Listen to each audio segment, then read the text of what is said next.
Good morning. This is Corky. Or is it afternoon? No, it's still morning. I'm going to do a video here on what you need to know to unlock the fretboard. I've talked about some of these things at different points in the 400 videos I've got on YouTube. I kind of tend to do videos when something's on my mind, and I was teaching a lesson Monday to a student, and I got into this. So I'm going to get into it now. All right. I got my classical guitar here with me. Don't matter what guitar that we have when we talk about this. We want to get you from the point where your fingers are searching for stuff. And we want you to know where it is, and we want you to grab it. This is called attack. And to me, it's the issue that moves people from being a beginner to an intermediate, is being able to just go to the chord or the scale or whatever. So what do you need to know on guitar? Well, obviously your chords. That's what everybody knows about. You learn the different chords. And then as you progress in your guitar chording, after you learn the fretboard, then you begin to do what one student told me I do. He said, you don't just play chords, you build chords while you're playing. And that's very true. That was very insightful of him to say that. And he was a beginner. He said, you're building chords. So that's true. Because you don't want to get just stuck in the basic chords. You want to make music. So, obviously your chords, and then we learned some basic scales on guitar. When I teach, I teach like Arlen Roth's book. We do a chromatic scale.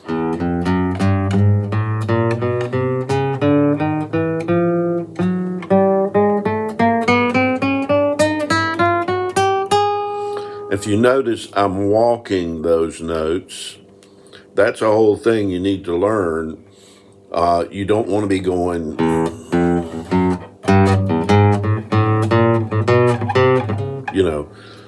you want to leave the one down when you put the next one on. Then you can pick him up. You want to walk it, each finger.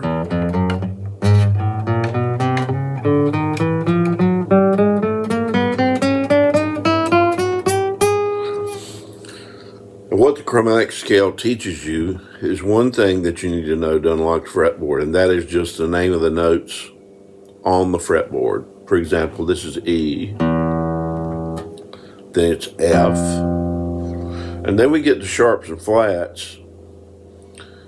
If a note is higher, we call it a sharp. If a note is lower, we call it a flat. So it's E, F. That happens to be one place. There's two places on the guitar where there's not a space between the notes there. E, F, and then it's F sharp. Then it's G. Then it's, we might say G sharp, but mostly they say A flat. Then the next one in the chromatic scale is open A. Then it's B flat. Then it's B. Remember your ABCs. Then it's C. B and C, there's only one fret there. B, C, C sharp. And then the chromatic scale, we go to the open D string next. Then it's E flat, E, F. Then it's F sharp. I don't hear it called G flat. Then it's open G. Then it's A flat. or G sharp, then it's A, B flat, and then we go to the open B string, B,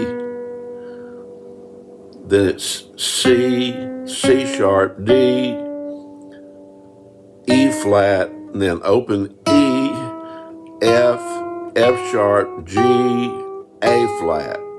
Okay. Now, why do we learn it that way?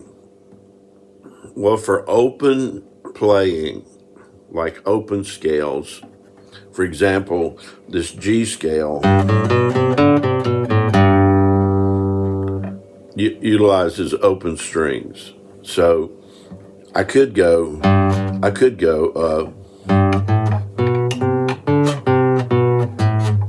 which would all be closed. And there are going to be times up on the neck where your scale is all closed notes. But when you're utilizing open notes, so the chromatic scale teaches you when you get up to A flat, you're not going to just go up to A. You're going to go on to the next string because you got an A there you can use like that. So learning where those notes are, learning that it's F, F sharp, G, A flat, A, B flat, B, C, B, C, and E and F, one space. The rest of them you're going 2 frets.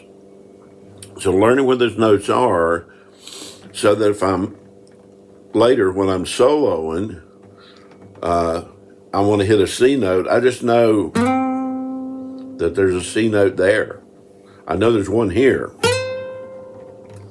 And I know that's B flat. I know that's G. I know that's F. So you need to know what your notes are. Now, in my opinion, the next thing you need to know to unlock the fretboard is the Nashville numbering system. Now, this was invented, I believe, by Charlie McCoy, great harmonica player and multi-instrumentalist in the Nashville A team. I don't know what year he came up with the Nashville numbering system, but the Nashville numbering system basically ascribes numbers to either chords or notes, okay? So if we're in the key of C, then C is 1. F would be 4, G would be 5, and C. I'm not using the dominant, subdominant language because it was a way on in my career before I started using language like that or thinking that way. And the reason they established the Nashville numbering system is so many country songs, popular songs, can be played with 3 chords.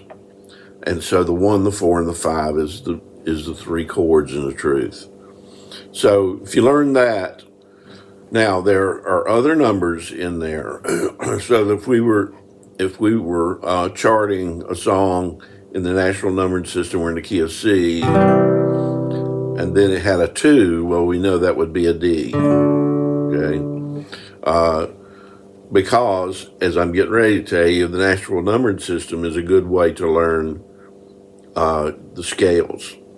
So, in a major scale, if let's just say we're in G, then the root note, G, would be 1,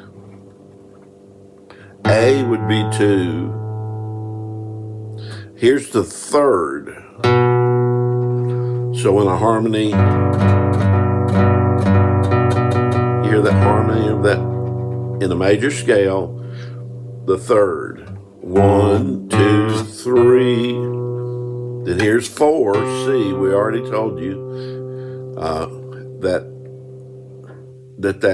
4 is that chord, and then the 5 would be D if we're in the key of G. So do, re, mi, fa, sol, right? So learning the numbering of the, so that if for example, a C7 chord, you would eventually learn that what makes a C7 is a C with the root note down to B flat, and that's that number in the scale is 7. Okay, you need to know that. Then you need to know basic scales. Now, whatever the scales are, I mean, just the do re mi for major, whatever, is, you know, you don't have to stay so formal with scales, because eventually you want to create your own scales. But there's, you know, probably thousands of scales out there: mixolydian, minor, major, you know, all kinds of names for these scales. But, you know, throughout my time, I have developed a way of playing. Now, when would you play scales in a song when everybody's singing? You got a rhythm guitar player. It would be when you do a guitar solo. And guitar solos are basically utilizing some scale, following the path of a scale, so that dueling banjos actually uses that major scale.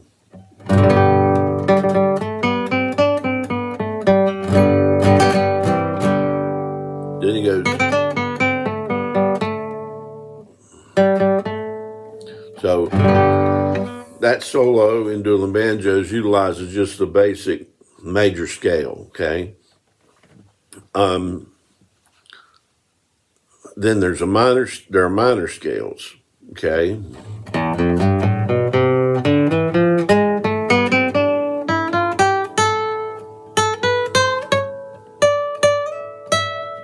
It's an A minor scale. And then there is a blues scale. And the first one I teach is an E. My students know it. And in blues music, basically all blues guitar riffs are within that shape, okay?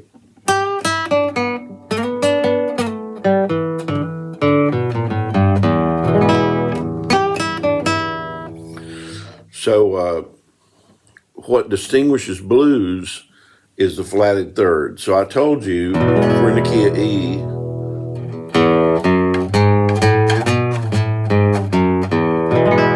so it's 1, 2, 3 in the major scale. All right, but a blues scale goes, that's your flatted third, which means it's one lower than the third. So you have blues scales. So that my blues playing, for example, has basically gravitated around major scales. Let's say that I'm in E, it's okay.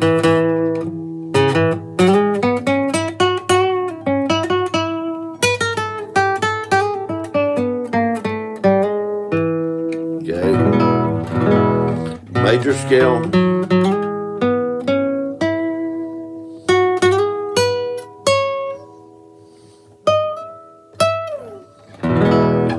Not a dot up there. So I watch the dots, and I know that if I'm in A, for example, I'm going to go up to the 7th fret, you know.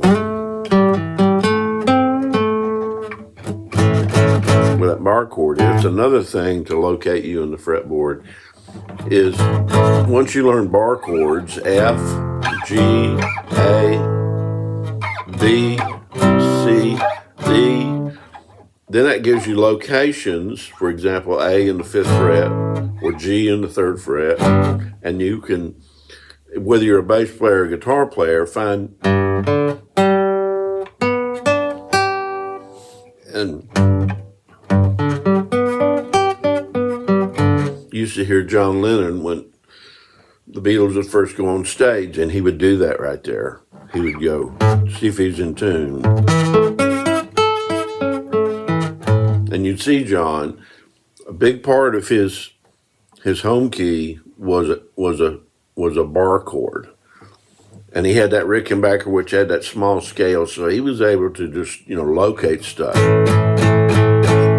So I know those A notes. There's my E.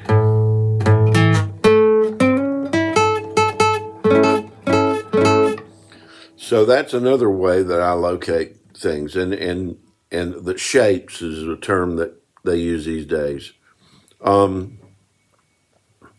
Another way is the A form,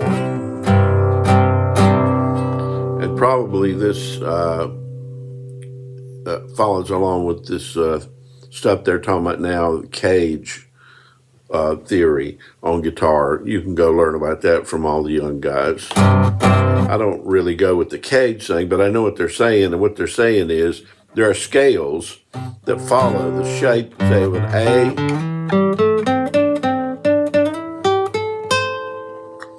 so that there's your your C chord in an A form, and that comes from learning bar chords. So anyway, I hope this is a little helpful to somebody. It's a little bit long, but I think these are things you need to know to unlock the fretboard for yourself and know who you are on the fretboard.